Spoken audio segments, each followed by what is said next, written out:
안녕하십니까? 2026년 3월 24일 스틸로 뉴스 인텔리전스 업데이트입니다. 네, 오늘 저희가 주목할 곳은 바로 한반도입니다. 최근 발생한 여러 사건들을 바탕으로 현재 상황을 깊이 있게 들여다보겠습니다. 본격적으로 시작하기 전에 잠깐 좋은 소식 하나 전해드릴게요.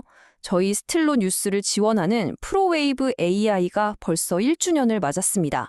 그래서 특별 할인을 준비했는데요. 3월 말까지 선착순 250분께만 드리는 혜택입니다. 웹사이트 stillonews.com 방문하셔서 할인 코드 STYL로 대문자 STYL로를 입력하시면 됩니다. 자, 그럼 바로 본론으로 들어가서 지금 한반도 상황을 저희는 어떻게 보고 있는지 그 핵심 평가부터 한번 짚어보겠습니다. 가장 먼저 많은 분들이 궁금해하실 텐데요. 북한의 전면적인 남침 가능성 저희는 낮게 보고 있습니다. 하지만 그렇다고 해서 상황이 안정적이다 그렇게 볼 순 절대 없습니다. 그러니까 진짜 위협은 전면전 같은 게 아니라는 거죠. 그보다는 훨씬 더 계산적인 움직임에 주목해야 합니다. 예를 들어서 동맹의 의지를 떠보기 위한 제한적인 도발이라던가 혹은 어떤 강압적인 신호를 보낼 가능성은 오히려 아주 높다고 할 수 있습니다. 이 강압적 신호라는 게 뭐냐면 쉽게 말해 군사훈련을 크게 보여주거나 위협적인 말을 해서 상대방을 압박하는 거죠. 그럼 북한은 대체 무슨 셈법으로 움직이는 걸까요? 그 답의 실마리를 찾으려면 시선을 잠시 중동으로 돌려볼 필요가 있습니다. 바로 이란 사례입니다. 최근 미국과 이스라엘이 이란을 공습했죠. 북한이 이걸 보면서 무슨 생각을 했을까요? 아, 핵이 없으면 저렇게 당하는구나. 이란의 취약성을 눈으로 확인한 겁니다. 결국 핵무기만이 우리 정권을 지켜줄 마지막 카드다. 이 믿음이 훨씬 더 강해졌다고 볼 수 있습니다. 이게 정말 중요한 포인트인데요. 북한 입장에서 이란 사태는 우리도 저렇게 될 수 있으니 조심하자는 경고가 아니었던 겁니다. 오히려 봐라, 우리가 핵을 개발한 게 얼마나 잘한 일이냐 하는 자신들의 전력이 옳았다는 확신을 준 계기가 된 거죠. 자, 그럼 이런 생각의 흐름이 실제 행동으로는 어떻게 나타났을까요? 지난 2주 동안 북한이 보여준 구체적인 군사활동들을 한번 따라가 보겠습니다. 지금 보시는 지도가 바로 그 활동 무대입니다. 보시면 서해, 동해, 그리고 내륙까지 거의 북한 전역에서 동시다발적으로 무언가 계속 움직이고 있었다는 걸 한눈에 파악하실 수 있죠. 그 움직임이 정말 숨가빴습니다. 한번 보시죠. 3월 초에 신형 구축함에서 전략순항 미사일을 쏘아 올리더니 불과 며칠 뒤에는 김정은 위원장과 딸이 직접 황해에서 미사일 시험을 지켜봤습니다.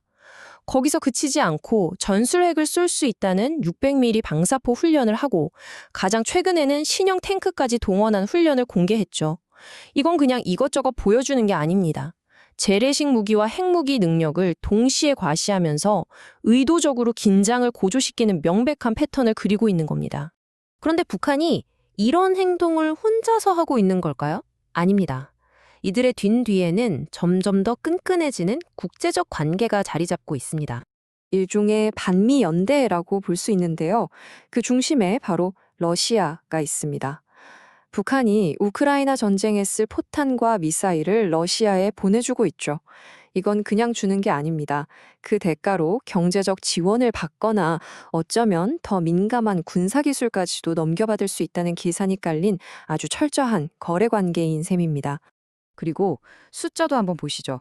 11,000. 이게 뭘까요? 바로 미국 정보당국이 추산한 러시아에 파견된 북한 병력의 수입니다. 11,000명 이상이죠. 이 병력들이 지금 현대전쟁의 한복판에서 책에서는 절대 배울 수 없는 실전 경험을 쌓고 있다는 겁니다. 나중에 이게 한반도 상황에 얼마나 복잡한 변수가 될지는 상상하기 어렵지 않죠? 자, 그럼 지금까지의 분석을 종합해봤을 때 우리는 앞으로 무엇을 예상하고 또 지켜봐야 할까요? 앞으로 며칠 그리고 몇 주 안에 우리가 보게 될 가능성이 높은 시나리오들입니다.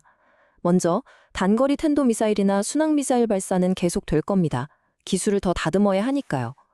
그리고 눈에 보이지 않는 공격, 그러니까 GPS 전파를 방해하거나 남한의 주요 시설을 노리는 사이버 공격도 늘어날 수 있습니다. 또 비무장지대 근처에서 포병훈련을 하거나 서해 북방 한계선을 살짝 넘나드는 식의 저강도 군사 도발도 충분히 예상할 수 있습니다. 자, 이렇게 북한이 스스로를 핵이라는 방패로 점점 더 단단히 감싸고 있습니다.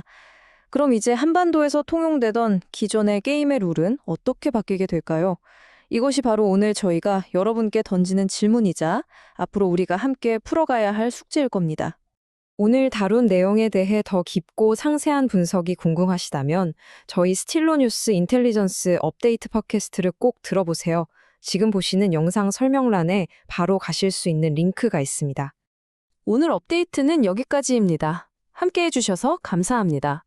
프로웨이브 AI의 기술로 만들어지는 나만의 맞춤형 정보 스틸러 뉴스가 궁금하시다면 지금 바로 www.stillonews.com을 방문해 구독해 보시기 바랍니다.